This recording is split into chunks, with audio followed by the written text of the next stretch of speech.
अस्सलाम वालेकुम रहमतुल्लाहि व बरकातुहू। Good morning everyone. आज नीट पीजी का जो सिलेबस है और 2025 इसमें हम लोग को तैयारी करना पड़ेगा, इसीलिए इसको मैंने कई सारे स्टेप में डिवाइड किए।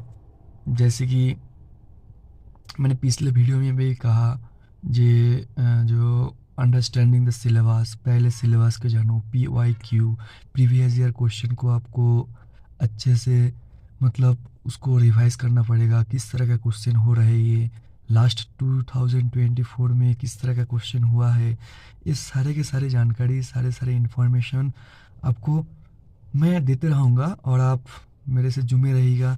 क्योंकि अगर जिसका क्रैक हो जाते हैं उनका पास उतना वक्त नहीं होता है, क्योंकि ड्यूटी होता है, उनका अपना फैमिली होता है, और मेरे पास वक्त ही वक्त है पढ़ने के लिए।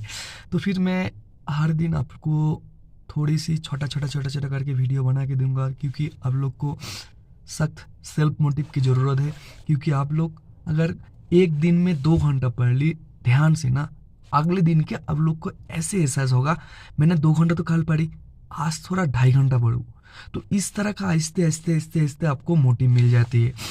एक दिन में नहीं होता है 14 घंटा, 15 घंटा, 16 घंटा पढ़ने का, एक दिन में नहीं होता है, वो आपको बनाना पड़ता है। क्योंकि बॉडी हमेशा चाहते हैं आयश की ज़िंदगी, और हम लोग को उस बिस्तर से उठ के हम लोग को सोचना पड़ेगा, हाँ हम क्यों जिए हैं और हमको कहाँ तक जाना है, हमारा मिशन कहाँ है, हमारा एम कहाँ है। तो फिर सबका एम है नीट पीजी क्रैक करना, ठीक है। और जो चेम्बर में बैठा है वो भी बेचारा पछता रहा है मैंने क्यों एमडी नहीं किए, क्योंकि पेशेंट लोग ढूंढ रहा है एमडी कहाँ है। एमडी में क्या होता है मुझे नहीं पता, लेकिन क्लिनिकल एक्सपीरियंस ज़्यादा उसको स्किल तक पहुंचा देते हैं, और ज़्यादा जिसका क्लिनिकल एक्सपीरियंस ज़्यादा है वो ज़्यादा कमाते हैं, ज़्यादा इज्जतदार है, ज़्यादा पेशेंट को डिजीज़ को क्योर कर सकता है, ठीक है। तो फिर मैं आपको कई सारे स्टेप बताऊंगा, आपको अगर अच्छे लगे तो अच्छे लगे, बुरे लगे तो बुरे लगे, मैं तो बनाते रहूंगा, कोई बात नहीं ऐसे मजाक में कर रहा हूँ, मैं मजाक पसंद करता हूँ, क्योंकि करना चाहिए, ब्रेन को फ्रेश होना चाहिए। क्योंकि अगर ब्रेन स्ट्रेस में रहेगा ना तो कोई काम अच्छे से नहीं होगा। तो फिर हम लोग को सिलेबस को समझने के लिए, हाँ, और इसमें थोड़ा बहुत आपको सिलेबस को कॉन्साइज करना पड़ेगा, क्योंकि हर एक चीज़ पढ़ोगे तो क्या ख़त्म नहीं होगा। तो फिर प्री क्लिनिकल जो पहले आपको क्या जानना है ना, एनाटॉमी, फिजियोलॉजी, बायोकेमिस्ट्री, इसको प्री कैटेगरी फर्स्ट ईयर में मिल जाती है। तो इसमें आपको 1 से 2 माह में आपको कंप्लीट करना होगा। फिर आपको जो हम लोग पहले जान लिए हार्ट की पोजीशन कहाँ है, ठीक है।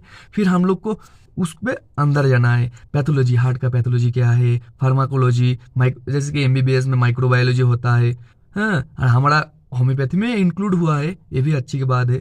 और 4th वीक में इसमें अगर पार्ट कर देना तो फिर पार्ट में आपको आसान हो जाएगा। जैसे कि 4 to 5 मंथ आपका अगर 1 साल है तो आप अच्छे हैं, लेकिन 1 साल नहीं है, 2-3 महीने हैं, तो फिर आपको उसी हिसाब से पार्ट करके पहले जानना होगा। पहले की प्री क्लिनिकल हुआ, इसमें एनाटॉमी, फिजियोलॉजी, बायोकेमिस्ट्री सबको पता है, इन्हें आपको 1-2 माह लग गया, ठीक है।